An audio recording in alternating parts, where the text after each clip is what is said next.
ವಂದೇ ಭಾರತದ ಕಾರ್ಯಕ್ರಮ ಅದನ್ನ ಆವತ್ತು ಮಾಡೋದನ್ನ ಇವತ್ತು ಮತ್ತೆ ಮುಂದುವರಿಸುವಂತ ಕೆಲಸವನ್ನ ಇವತ್ತು ನಾವು ಮಾಡ್ತಾ ಇದ್ದೇವೆ. ಇವತ್ತು ಏನು 21ನೇ ತಾರೀಕಿಗೆ ಪೂರ್ವಭಾವಿ ಸಿದ್ಧತೆಯಲ್ಲಿ ನಮ್ಮ ಜನರಲ್ ಸೆಕ್ರೆಟರಿ ಬಂದು ಕಾರವಾರ ಜಿಲ್ಲೆ ಮತ್ತು ಅಖಂಡ ಧಾರವಾಡ ಜಿಲ್ಲೆ, ಹುಬ್ಳಿ, ಧಾರವಾಡ, ಹಾವೇರಿ, ಗದಗ ಎಲ್ಲ ನಾಯಕರುಗಳನ್ನ ಕರೆದು ಶಾಸಕರು, ಮಂತ್ರಿಗಳು, ಉಸ್ತುವಾರಿ ಮಂತ್ರಿಗಳು, ನಮ್ಮ ಪ್ರಧಾನ ಕಾರ್ಯದರ್ಶಿಗಳು, ಇನ್ಚಾರ್ಜು, ಜಿಲ್ಲಾಧ್ಯಕ್ಷಗಳು ಮತ್ತು ಚುನಾವಣೆಯಲ್ಲಿ ಸ್ಪರ್ಧಕರು, ಮಾಜಿ ಶಾಸಕರು, ಪ್ರಮುಖ ನಾಯಕರುಗಳನ್ನ ಕರೆದು ಪ್ರತ್ಯೇಕವಾದಂತಹ ಮೀಟಿಂಗ್ ಅನ್ನ ಮಾಡಿದ್ದಾರೆ. ಈ ಒಂದು ಭಾಗದಿಂದಲೇ ಸುಮಾರು 75,000 ಜನ ಬರಲಿಕ್ಕೆ ಈಗಾಗಲೇ ಅವರೆಲ್ಲರೂ ಕೂಡ ಪ್ರತಿ ಕ್ಷೇತ್ರದಲ್ಲೂ ಯಾರು ಎಷ್ಟೆಷ್ಟು ಜನ ಕರ್ಕೊಂಡು ಬರ್ತೀವಿ ಅಂತೇಳಿ ಅವರೆಲ್ಲ ಹೇಳಿದ್ದಾರೆ. ಬೇರೆ ಕಡೆಯಿಂದ ಇಡೀ ರಾಜ್ಯದಿಂದ ನಾವು ಸಾಂಕೇತಿಕವಾಗಿ ನಾವು ಕರೆಸ್ತಾ ಇದ್ದೇವೆ. ಯಾಕೆಂದ್ರೆ ಬಹಳ ದೂರದಿಂದ ಪ್ರತಿನಿಧಿಗಳಾಗಿ ಅವರು ನಮ್ಮ ನಾಯಕರುಗಳು ಬರಬೇಕು ಅಂತೇಳಿ ಹೇಳಿದ್ದೇವೆ. ಈ ಒಂದು ಕಿತ್ತೂರು ಕರ್ನಾಟಕದಲ್ಲಿ ಬಹಳ ಹೆಚ್ಚಿಗೆ ಪ್ರತಿನಿಧಿಗಳು ಅಲ್ಲಿಗೆ ಬರಬೇಕು ಅಂತ ಹೇಳಿ ನಾವು ತಿಳಿಸಿದ್ದೇವೆ. ಬಹುಶಃ ಹಿಂದೆ ಯಾವಾಗೂ ಕೂಡ ಇಂಥ ಐತಿಹಾಸಿಕವಾದ ಕಾರ್ಯಕ್ರಮ ಆಗ್ಲಿಕ್ಕೆ ಆಗಿರ್ತಿರ್ಲಿಲ್ಲ. ಅಂತ ಕಾರ್ಯಕ್ರಮ ಏರ್ಪಾಡು ಮಾಡೋದನ್ನ ತಾವು ಕೂಡ ಮಾಧ್ಯಮದ ಎಲ್ಲಾ ಸ್ನೇಹಿತರು ಕೂಡ ಬರೆದಿದ್ರಿ. ಅಂತ ಒಂದು ಬಹಳ ಅತಿ ಹೆಚ್ಚು ಇತಿಹಾಸ ಪುಟಕ್ಕೆ ಸೇರ್ಬೇಕಾದಂತಹ ದೀಪಾಲಂಕರಣ ಮತ್ತು ಬೆಳಗಾಮಲ್ಲಿ ಒಂದು ಅಂತ ರೀತಿ ಪಬ್ಲಿಸಿಟಿ ಮತ್ತು ವ್ಯವಸ್ಥೆ ಕೂಡ ಆಗಿತ್ತು.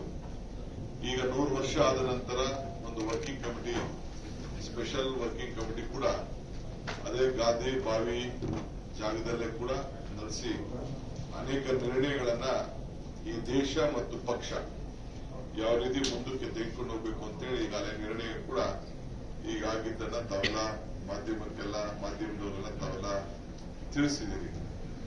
21ನೇ ತಾರೀಕು ಬೆಳಗ್ಗೆ 10:30 ಗಂಟೆಗೆ ಸರ್ಕಾರದ ಒಂದು ಕಾರ್ಯಕ್ರಮ ಹಮ್ಮಿಕೊಂಡಿದ್ದೇವೆ. ಸರ್ಕಾರದ ಅಂತಂದ್ರೆ ಗಾಂಧೀಜಿಯವರ ಪುತ್ಥಳಿಯನ್ನ ಅನಾವರಣ ಮಾಡುವಂತಹ ಕಾರ್ಯಕ್ರಮ ಮಲ್ಲಿಕಾರ್ಜುನ್ ಖರ್ಗೆ ಅವರ ಅಧ್ಯಕ್ಷತೆಯಲ್ಲಿ ಅವರ ಉದ್ಘಾಟನೆ ಮಾಡ್ತಾರೆ. ನಮ್ಮ ರಾಹುಲ್ ಗಾಂಧಿ ಅವರ ಘನ ಉಪಸ್ಥಿತಿಯಲ್ಲಿ ಆ ಕಾರ್ಯಕ್ರಮ ಇರ್ತದೆ. ಮುಖ್ಯಮಂತ್ರಿಗಳು ಅಧ್ಯಕ್ಷತೆಯನ್ನು ವಹಿಸ್ತಾರೆ. ಆ ಜವಾಬ್ದಾರಿಯನ್ನ ನಮ್ಮ HK Patil, parliament affairs minister, ನಮ್ಮ 2 ಹೌಸ್ನ ಚೇರ್ಮನ್ಗಳನ್ನ ವಿಶ್ವಾಸಕ್ಕೆ ತೆಗೆದುಕೊಂಡು ಅವರ ಮುಖಂಡತ್ವದಲ್ಲಿ ಕಾರ್ಯಕ್ರಮ ಕೂಡ ನಡೆಯುತ್ತದೆ. ಅದಾದ್ಮೇಲೆ ಪಕ್ಷದ ಕಾರ್ಯಕ್ರಮ ಎಲ್ಲ ಸಾರ್ವಜನಿಕರು ಕೂಡ ನಾವು ಇದಕ್ಕೆ ಆಹ್ವಾನ ಮಾಡ್ತಾ ಇದ್ದೀವಿ. ಏಕೆಂದ್ರೆ ಗಾಂಧೀಜಿ ಎಲ್ಲರಿಗೂ ಕೂಡ ಬೇಕಾದದ್ದು, ಯಾರು ಬೇಕಾದ್ರೂ ಇದಕ್ಕೆ ಬರ್ಬೋದು. ಸರ್ಕಾರದ ಕಾರ್ಯಕ್ರಮ ಮಾತ್ರ ವಿಧಾನಸೌಧದಲ್ಲಿ ಎಲ್ಲ ಶಾಸಕರಿಗೆ ನಾವು ಈಗಾಗಲೇ ಆಹ್ವಾನವನ್ನ ಕೊಟ್ಟಿದ್ದೇವೆ. ಸಂಸತ್ ಸದಸ್ಯರು ಕೂಡ ನಮ್ಮ ಸರ್ಕಾರದ ರೊಟೀನ್ ಆಗಿ ಎಲ್ಲರೂ ಕೂಡ ಆಹ್ವಾನ ಪತ್ರಿಕೆ ಅವರಿಗೆ ಹೋಗ್ತದೆ.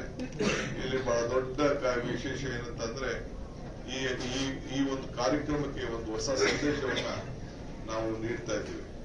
ಒಂದು ಗಾಂಧಿ ತತ್ವ, ಒಂದು ಜೈ ಬಾಪು, ಜೈ ಭೀಮ್, ಜೈ ಸಂವಿಧಾನ. ಇದು ಒಂದು ಇಡೀ ದೇಶಕ್ಕೆ ಒಂದು ದೊಡ್ಡ ಸಂದೇಶವನ್ನ ನಡೆಸುವಂತ ಒಂದು ಕಾರ್ಯಕ್ರಮ. ಇದು ಗಾಂಧೀಜಿ ಮತ್ತು ಅಂಬೇಡ್ಕರ್ ಅವರ ಸ್ಮರಣೆ, ಸಂವಿಧಾನದ ರಕ್ಷಣೆ. ಇದೇ ಸಂವಿಧಾನದ ಈ ಒಂದು ಸಮಾವೇಶದ ಒಂದು ಉದ್ದೇಶ ಕೂಡ ಇದೆ. ಇದ್ರ ಬಗ್ಗೆ ಚರ್ಚೆಯನ್ನ ಮಾಡಿ ರಾಷ್ಟ್ರದ ಪ್ರತಿ ಮೂಲೆಯೂ ಕೂಡ ಈ ಬೆಳಗಾವಿಯಿಂದ ಒಂದು ಹೊಸ ಸಂದೇಶವನ್ನು ನೀಡಿಕೊಂಡು ಹೋಗಲಿಕ್ಕೆ ಈ ಕಾರ್ಯಕ್ರಮವನ್ನು ಮಾಡ್ತಾ ಇದ್ದೇವೆ. ನಮ್ಮ ಈ ಒಂದು ಅಖಂಡ ಧಾರವಾಡ ಜಿಲ್ಲೆಯ ಎಲ್ಲ ನಾಯಕರು ಬಹಳ ಉತ್ಸಾಹದಿಂದ ಹಳ್ಳಿಯಿಂದ ಈ ಒಂದು ಸಂದೇಶವನ್ನ ತರಲಿಕ್ಕೆ ಮತ್ತು ತೆಗೆದುಕೊಂಡು ಹೋಗ್ಲಿಕ್ಕೆ ಕೂಡ ಸಿದ್ಧತೆಯನ್ನ ಮಾಡಿಕೊಂಡಿದ್ದಾರೆ. ಸೊ ಎಲ್ಲರೂ ಕೂಡ ಈ ಸಂದರ್ಭದಲ್ಲಿ ನಾನು ಅಭಿನಂದಿಸ್ತೇನೆ. ಇದಲ್ಲದೆ 100 ಕಾಂಗ್ರೆಸ್ ಕಚೇರಿಗಳನ್ನ ಭೂಮಿ ಪೂಜೆ ಮಾಡಲಿಕ್ಕೆ ಸಿದ್ಧತೆಯನ್ನ ಮಾಡಿಕೊಳ್ತಾ ಇದ್ದೇವೆ. ಅದು ಫೆಬ್ರವರಿ 2ನೇ ವಾರದಲ್ಲಿ ಆ ಕಾರ್ಯಕ್ರಮ ನಡೀತದೆ. ಆ ದಾಖಲೆಗಳನ್ನ ಪರಿಶೀಲನೆ ಮಾಡ್ತಾ ಇದ್ದೇವೆ. ಅದ ಇಡೀ ರಾಜ್ಯದ ವಿಚಾರ ಇರ್ತದೆ. ನಾನು ಬರೀ ಇದೊಂದು ಜಾಗದಲ್ಲ, ಇಡೀ ರಾಜ್ಯದಲ್ಲಿ ಎಲ್ಲಾ ಕಡೆ ಕೂಡ ಅದನ್ನ ಕಾರ್ಯಕ್ರಮ ಕೂಡ ರೂಪಿಸಿದ್ದೇವೆ. ಸೊ ಇದಕ್ಕೆಲ್ಲ ತಯಾರಿಯನ್ನ ಮಾಡಿಕೊಂಡಿದ್ದೇವೆ. ಸೊ ಮಿಕ್ಕಿದ ವಿಚಾರವಾಗಿ ನಮ್ಮ AICC ಜನರಲ್ ಸೆಕ್ರೆಟರಿ ಸುರ್ಜೇವಾಲಾ ಅವರು ನಮಗೆ ತಿಳಿಸ್ತಾರೆ. ತಾವು ಕೂಡ ನಮ್ಮ ಆಹ್ವಾನವನ್ನ ನಿಮಗೆ ಪ್ರತ್ಯೇಕ ಕೊಡ್ತೇವೆ. ಧಾರವಾಡ, ಹುಬ್ಳಿ ಧಾರವಾಡ ಪ್ರೆಸ್ ಕೂಡ ನಿಮಗೆ ನಾನು ತಿಳಿಸ್ತೇನೆ. ಇಲ್ಲಿ ನಮ್ಮ ಮೀಡಿಯಾ ಕೋಆರ್ಡಿನೇಟರ್, ನಮ್ಮ ಇನ್ಚಾರ್ಜ್ ಜನರಲ್ ಸೆಕ್ರೆಟರಿ ಯಾರಿದ್ದಾರೆ ಅಲ್ಲಿ ನಿಮಗೆ ಪ್ರತ್ಯೇಕವಾದಂತ ಆಸನ ವ್ಯವಸ್ಥೆಯನ್ನ ಮಾಡಲಿಕ್ಕೆ ನಿಮಗೂ ಕೂಡ ಅವಕಾಶವನ್ನು ಮಾಡಿಕೊಡ್ತೇವೆ. ಪೊಲೀಸ್ ಅವರಿಗೆ ನೀವು ಒಂದು ಪಟ್ಟಿ ಕೊಟ್ರೆ ಪೊಲೀಸ್ ಅವರಿಗೆ ಅಲ್ಲಿ ಪಟ್ಟಿಯನ್ನು ನಾವು ಕೊಡ್ತೇವೆ. ನಿಮ್ಗೆಲ್ಲ ಕೂಡ ಅಲ್ಲಿಗೆ ಜಾಗದ ವ್ಯವಸ್ಥೆಯನ್ನು ನಾವು ಮಾಡಿಕೊಡ್ತೇವೆ. ತಾವು ಕೂಡ ಎಲ್ಲ ಬರಬೇಕು. ಹಿಂದೆ ನಡೆದಂತ ಕಾರ್ಯಕ್ರಮದಲ್ಲಿ ತಾವು ಹುಬ್ಬಳ್ಳಿ ಧಾರವಾಡ ಮಾಧ್ಯಮದ ಸ್ನೇಹಿತರು ಬಹಳ ಅಚ್ಚುಕಟ್ಟಿನಿಂದ ಈ ಒಂದು ಇತಿಹಾಸ ಪುಟಕ್ಕೆ ಸೇರುವ ರೀತಿಯಲ್ಲಿ ಅನೇಕ ದಾಖಲೆಗಳು ಕೂಡ ತಾವು ಕೂಡ ಬರೆದಿದ್ದನ್ನು ನಾವೆಲ್ಲ ಗಮನಿಸಿದ್ದೇವೆ. ತಮಗೂ ಕೂಡ ಈ ಸಂದರ್ಭದಲ್ಲಿ ನಾನು ಅಭಿನಂದಿಸಿ ಈ ಕಾರ್ಯಕ್ರಮ ಯಶಸ್ವಿಗೆ ನಾವು ನೀವೆಲ್ಲ ಸೇರಿ ಒಟ್ಟಿಗೆ ಗಾಂಧಿ ಭಾರತವನ್ನ ಕಾರ್ಯಕ್ರಮವನ್ನು ನಡೆಸಿ ಈ ಸಂವಿಧಾನವನ್ನ ರಕ್ಷಣೆ ಮಾಡುವಂತ ಕೆಲಸಕ್ಕೆ. If you like this video ಬೇಗ ಲೈಕ್ ಮಾಡಿ, ಕಾಮೆಂಟ್ ಮಾಡಿ, ಶೇರ್ ಮಾಡಿ ಹಾಗೂ ಯೋಯೋ ಟಿವಿ ಕನ್ನಡವನ್ನು ಸಬ್ಸ್ಕ್ರೈಬ್ ಮಾಡಿ.